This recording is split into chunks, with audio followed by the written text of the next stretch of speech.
I am the good shepherd. What is it about these words that makes them deserving of their own special day in the church year? Today, Good Shepherd Sunday. We'll understand that we need a little bit of context to this first. And if you don't think context is important, picture for a moment a sign hanging in your kitchen that reads, "Life is short, lick the bowl," which is really cute. But now picture that sign hanging in your bathroom. So, I'm just saying context is always important.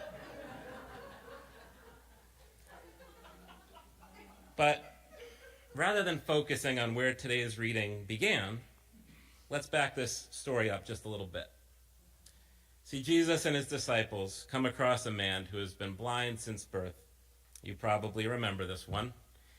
Jesus spits in the dirt and makes it into mud and then rubs it in the man's eyes.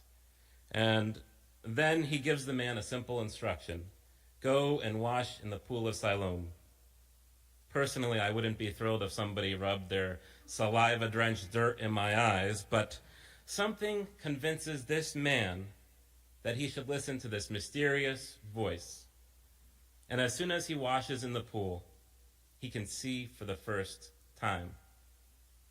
And then we spend a good chunk of this story following the Pharisees, who demand to know who this person could be that healed someone on the Sabbath, a no-no according to their law. They're fixated on learning how someone who was clearly a sinner in their eyes could perform such a miracle. And they finally meet Jesus, and as does the man that Jesus healed. The Pharisees remain spiritually blind to everything that Jesus is trying to get across to them, while the formerly blind man sees Jesus for who he is, all because he learned to trust and listen for his voice. Now, this Good Shepherd discourse that we heard part of today follows this story, and it's more a debate between Jesus and the Pharisees about spiritual blindness and less a feel-good reminder that Jesus watches over us. It's a lesson about learning to listen for his voice amongst all the other voices that could possibly lead us astray. And Jesus illustrates this point with three figures: the wolf, the hired hand, and the good shepherd. So today, let's bring those various figures to life, starting first with the wolf. Hello, everybody. I'm Senator Wolf. I wasn't expecting anyone. Did my assistant let you in here? I don't know what I'm going to do with her. Well, you're here now, I suppose. Might as well stick around. I'm Senator B.B. Wolf, but I assume you knew that already. I just came back from one of those horrendous climate change debates in the Senate chamber. And you should have heard the accusations. Did you know that there's humans are causing this, humans are causing that? Did you know that there's archaeological, historic, and biblical evidence that shows while the climate is changing, it's not because of humans? Just read Genesis 8:22. As long as the earth endures, seed time and harvest, cold and heat, summer and winter, day and night shall not cease. My point is, God's still up there. The arrogance of people to think that we, human beings, would be able to change what he is doing in the climate is, to me, outrageous. That doesn't mean we don't have a role to play. Take Genesis 1:28, for example. God blessed them, and God said to them, "Be fruitful and multiply, and fill the earth and subdue it, and have dominion over the fish of the sea, over the birds of the air, and over every living thing that moves upon the earth." We were put on this earth as creatures of God to have dominion over the earth, to use it wisely and steward it wisely, but for our benefit, not for the benefit of the earth. It's simple. The Bible teaches us how to run all our public policy and everything in society. That's the reason I hold the Holy Bible as being the major directions to me of how I vote in Washington, D.C. And I'll continue to do that. Now, if you don't mind, I'm needed elsewhere. I'm chair of the Senate Environment and Public Works Committee. And if people like me aren't stepping up to help shape our country's environmental policies, well, I shudder to think what other nonsense they'll try pushing through the Senate. Take care. Happy Earth Day.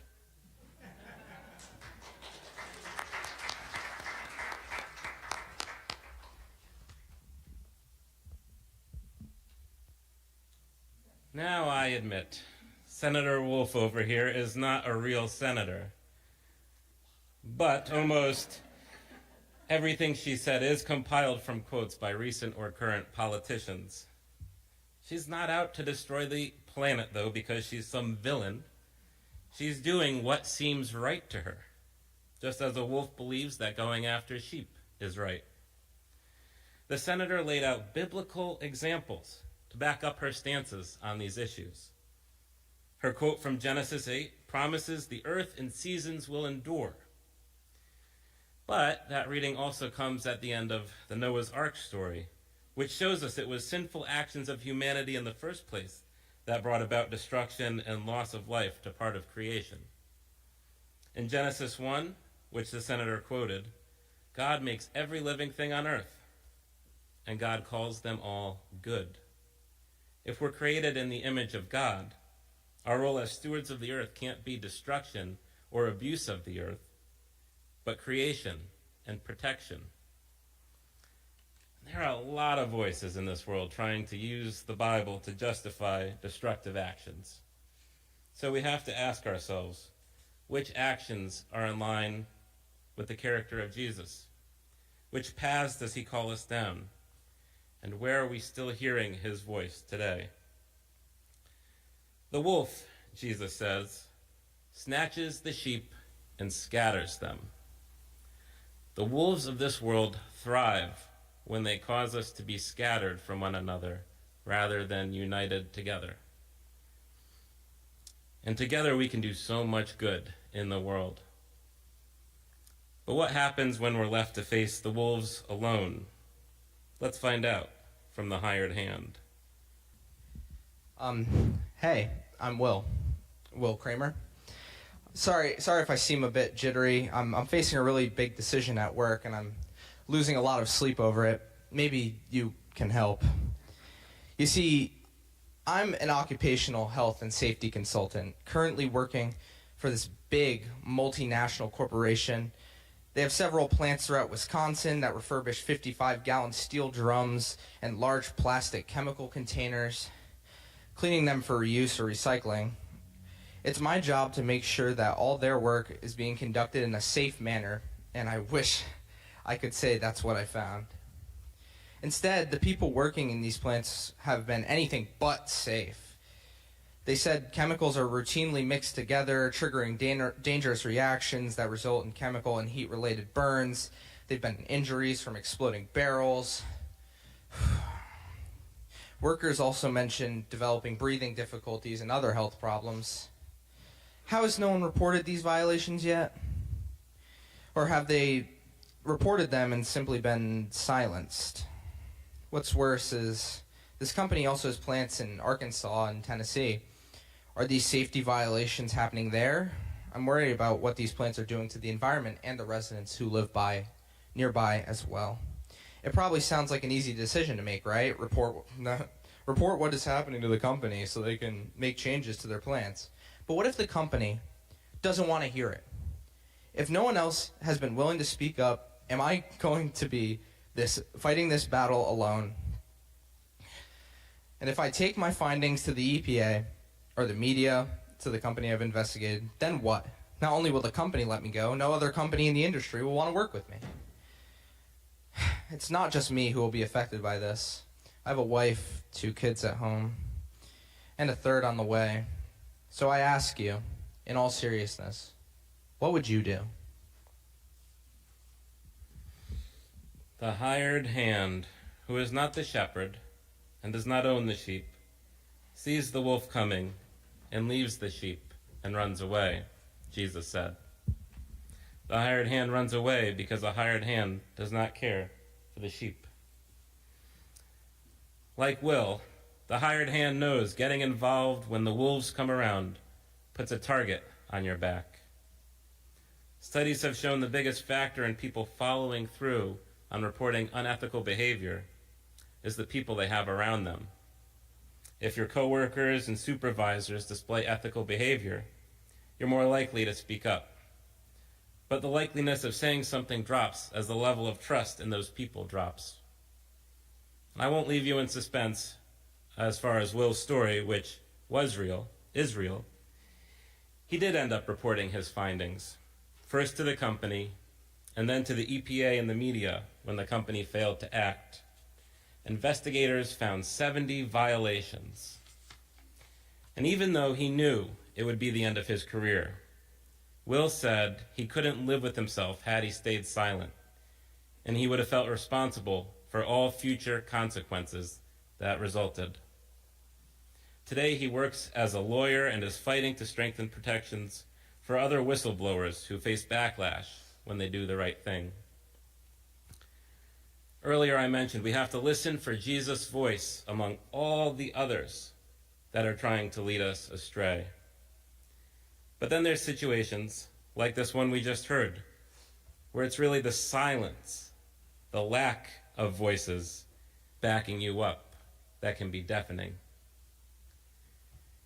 Listening for Jesus' voice in the silence reminds us we're never facing these obstacles alone. But trusting in that voice, what are we willing to put at risk for one another? Our jobs, our reputations, our lives? Let's hear from one more person. Go back a little bit in time to April 3rd, 1968, the night before Martin Luther King Jr. was assassinated. What was on his mind? Hi there. The name's Martin. I just got back from the most exhilarating gathering.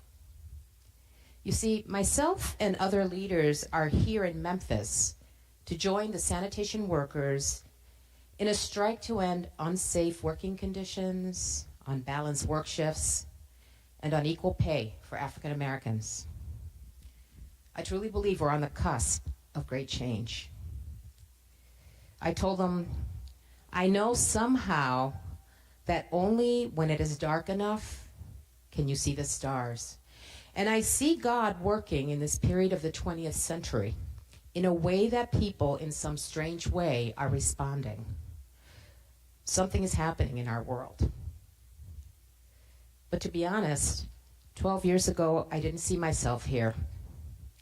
I was ready to give up. With my cup of coffee sitting untouched before me, I try to think of a way to move out of the picture without appearing a coward.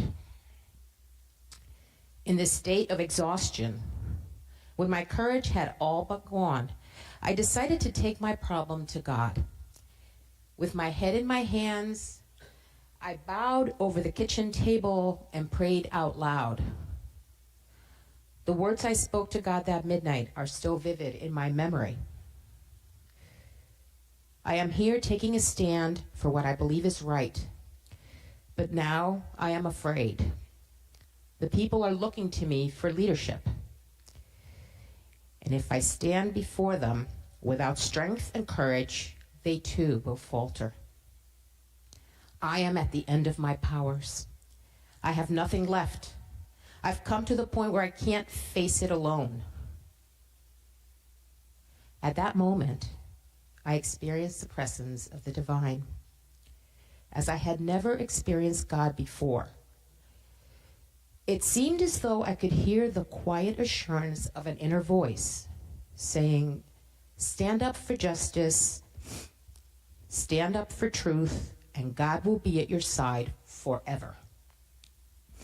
Almost at once, my fears began to go. My uncertainty disappeared.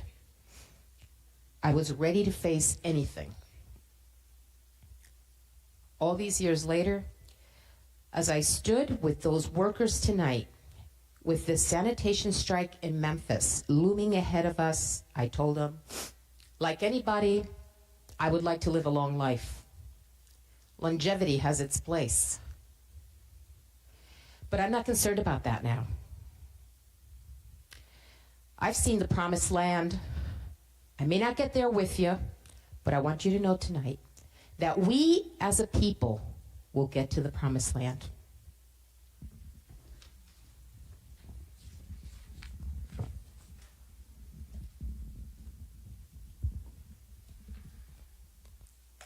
James Cone, one of the preeminent voices in black liberation theology, compared King's final days to those of Jesus. He wrote, just as Jesus knew he could be executed when he went to Jerusalem, King knew the threats against his life could be realized in Memphis. But King, like Jesus, felt he had no choice. He had to go to Memphis and aid the garbage workers in their struggle for dignity, better wages, and a safe workplace. He had to go because his faith demanded it. One of the other lectionary readings that's assigned to today, Good Shepherd Sunday, is from the first letter of John. And it says, "We know love by this, that he laid down his life for us, and we ought to lay down our lives for one another. How does God's love abide in anyone who has the world's goods and sees a brother or sister in need, and yet refuses to help? Little children, let us love, not in word or speech, but in truth and action. In caring for one another and for all of creation, we will most certainly come up against some wolves. Will they scatter us, or will we keep our ears collectively fixed on that voice of Jesus? Of course, we won't be alone in this work. At the end of this Good Shepherd discourse, Jesus says, there's one more group. I have other sheep that don't belong to this fold, he tells them. I must bring them also, and they will listen to my voice, so there will be one flock, one shepherd. Who don't you see as you do Christ's work in the world? Who isn't represented? You may find yourself alongside others who hold different views and take different approaches in life, but who nonetheless are being called down the same paths that Christ's voice is leading you down. They're somewhere just beyond those doors, waiting to share their stories with all of us. Perhaps like the man that met Jesus years ago, we too will learn to see with new eyes when we start by listening for his voice. Amen.